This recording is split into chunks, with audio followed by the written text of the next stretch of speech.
pode servir como jurado? Aí nós vamos buscar lá no artigo 437, que traz aqueles que estão isentos do serviço do júri. Primeiro, o presidente da República e seus ministros. Vou deixar de fazer qualquer comentário aqui. O governador e seus secretários. Também não farei comentário. Membros do Congresso, menos ainda. Da Assembleia e da Câmara, prefeitos, magistrados e membros do Ministério Público, da Defensoria Pública, servidores públicos em geral e os militares em serviço ativo. Então, esses não poderão ser jurados, nem que eles tenham esse interesse, não é? Bem, nós temos uma conceituação de Fernando Capês a respeito das testemunhas. Quem pode ser testemunha? E Fernando Capês, então, traz um conceito que eu acho bem importante, bem interessante da gente revisar. Ele diz assim: todo homem estranho ao feito e equidistante das partes, chamado ao processo para falar sobre os fatos perceptíveis a seus sentidos e relativos ao objeto do litígio. Pessoa idônea, capaz de depor, convocada pelo juiz, por iniciativa própria ou a pedido das partes, para depor em juízo sobre fatos sabidos e concernentes à causa. Então, observe, aqueles que efetivamente têm conhecimento dos fatos e estão aptos, não há interesse em que alguém seja condenado ou absolvido, ou seja, está equidistante das partes, ele vai relatar aquilo que viu ou aquilo que sabe. E esse é o conceito de Fernando Capês para testemunha. Ou seja, ele vai mostrar ao juiz, que é a origem dessa palavra testemunha, o fato em si, o fato real que ele percebeu. E aqui, fazendo um parênteses, a gente vai, não no procedimento do júri, mas isso serve para qualquer testemunha, vocês já devem ter estudado isso, mas aqui, lembrem que a gente fala e relata as nossas percepções. Muitas vezes as percepções são falhas. Por isso que hoje há um estudo e há muitas defesas questionando a prova testemunhal, inclusive fazendo referência às falsas memórias.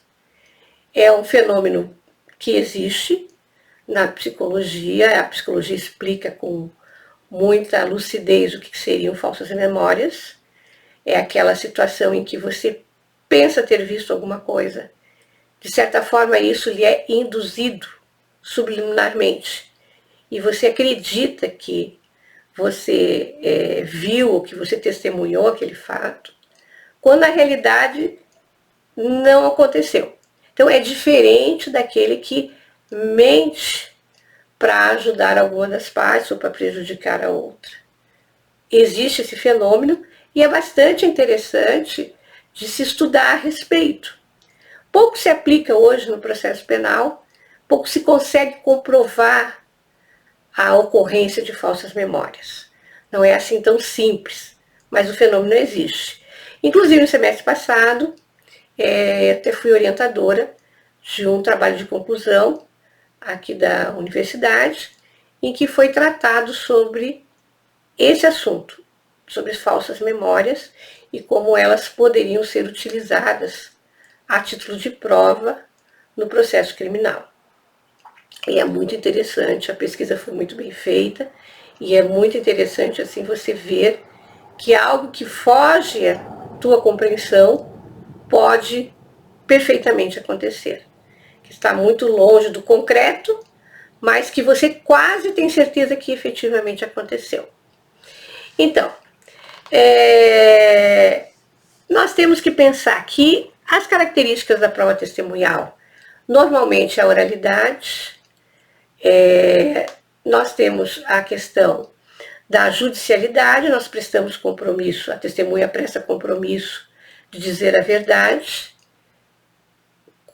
e aqui se faz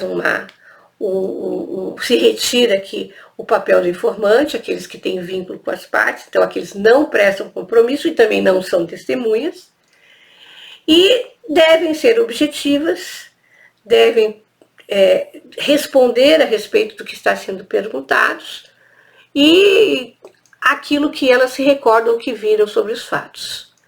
Então nós temos como finalidade contribuir com o juízo na busca da verdade real. E aqui eu faço um outro parênteses. Quando a gente fala em verdade real, isso era muito comum quando eu estudava direito, em se falar que se perseguia a verdade real. Hoje já se vê na doutrina moderna que não se fala mais em verdade real, isso já está ultrapassado. Não se tem a busca da verdade real, porque se chegou à conclusão, pelo menos alguns estudiosos, de que a verdade real não existe. A gente procura buscar a verdade possível, aquela porque você depende de outras pessoas, você depende de elementos, para mais ou menos entender como aquele fato aconteceu. Então, e sempre faltam alguns detalhes que acabam, às vezes, sendo detalhes antagônicos, às vezes também há detalhes que se contrapõem, mas que fazem parte daquela cena de crime. Então, a verdade real hoje é muito contestada. Seria interessante até, para quem vai seguir nessa carreira, qualquer carreira dentro do direito, que estudasse um pouco mais a respeito disso. Porque essa verdade, o que a gente sempre dizia, não, o juiz está sempre em busca da verdade real, ela deixou praticamente hoje de existir. Quem é que pode ser testemunha, fazendo uma volta aí ao processo penal 1? Qualquer pessoa, e tem o compromisso de dizer a verdade, de acordo com o artigo 203.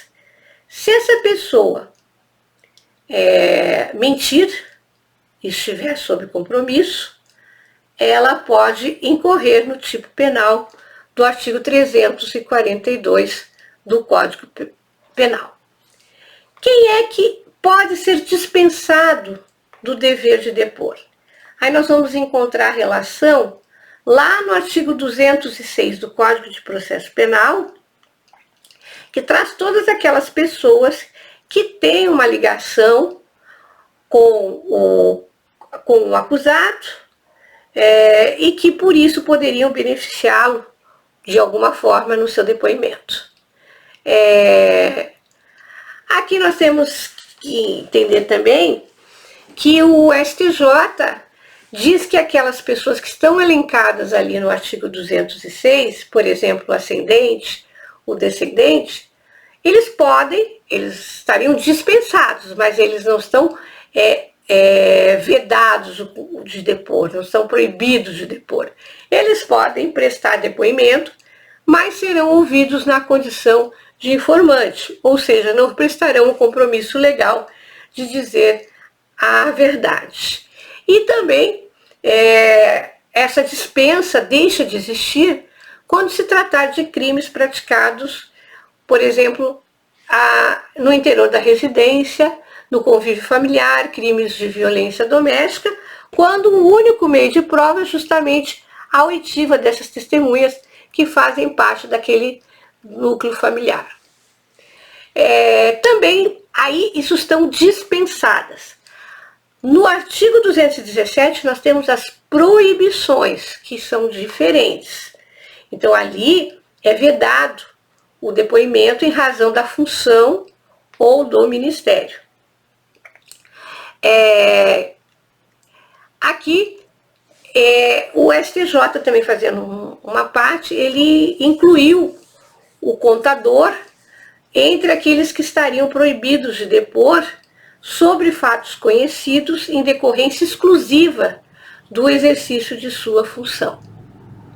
Então não está na relação, mas ele também é proibido. O que é uma testemunha suspeita? É aquela que, por motivos psíquicos ou morais, não pode ou não quer dizer a verdade. Ou seja, aquela pessoa que tem a sua credibilidade afetada. Não há no nosso Código de Processo Penal um rol taxativo das testemunhas suspeitas, mas é aquela que você verifica que tem interesse, é amiga, é inimiga, é aquela que tem interesse no deslinde do feito. Ou pelo menos não tem credibilidade nenhuma para depor a respeito daqueles fatos. Vocês vão encontrar também, voltando ainda ao semestre passado, no artigo 218, os deveres da testemunha, e aqui lembrando da possibilidade de aplicação de multa de 1 a 10 salários mínimos, de acordo com o artigo 458, combinado com o artigo 436, parágrafo 2º, todos do CPP, além de responder pelo crime de desobediência, além de pagar as custas e diligências do oficial de justiça, terão a obrigação, então, de pagar caso não compareçam e nem justifique o não comparecimento. Isso é comum acontecer, a gente dispensa a testemunha, dispensa o pagamento da multa, muitas vezes se arbitra, mas acaba dispensando quando a testemunha chega na segunda oportunidade e ela apresenta uma justificativa viável pelo fato de não ter comparecido na audiência anterior. É muito comum as pessoas esquecem, às vezes as audiências são marcadas com muita antecedência, as pessoas são intimadas com muita antecedência, hoje talvez menos, porque já há intimação por WhatsApp, as audiências hoje já são por videoconferência, então talvez hoje isso já nem se aplique. Mas quando ainda presencial, isso deve ser aplicado, mas também não é uma coisa que tem que ser rigorosamente adotado. A gente tem que ter um pouco de equilíbrio e lembrar que todo mundo pode esquecer e deixar de comparecer, não por interesse de prejudicar a justiça, mas sim porque tinha outro compromisso, ou porque efetivamente não se deu conta que aquele era o dia que deveria comparecer.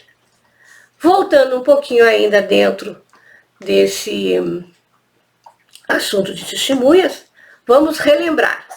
No procedimento ordinário, o número de testemunhas são 8, de acordo com o artigo 401.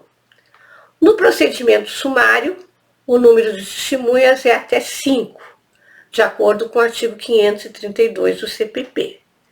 No procedimento sumaríssimo, o número é 3, até 3, de acordo com a Lei 9.099 de 95.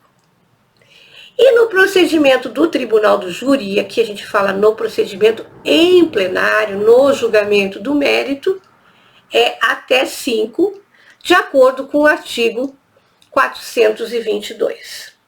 É importante ainda relembrar que não se computa nesse número de testemunhas o ofendido, o informante e a testemunha referida. Também é importante lembrar que qualquer das partes pode desistir da inquirição da testemunha, ressalvando-se o disposto no artigo 209 do Código de Processo Penal. No procedimento, então, o rol de testemunhas da acusação é apresentado na denúncia e o rol de testemunhas da defesa deve ser apresentado na defesa preliminar.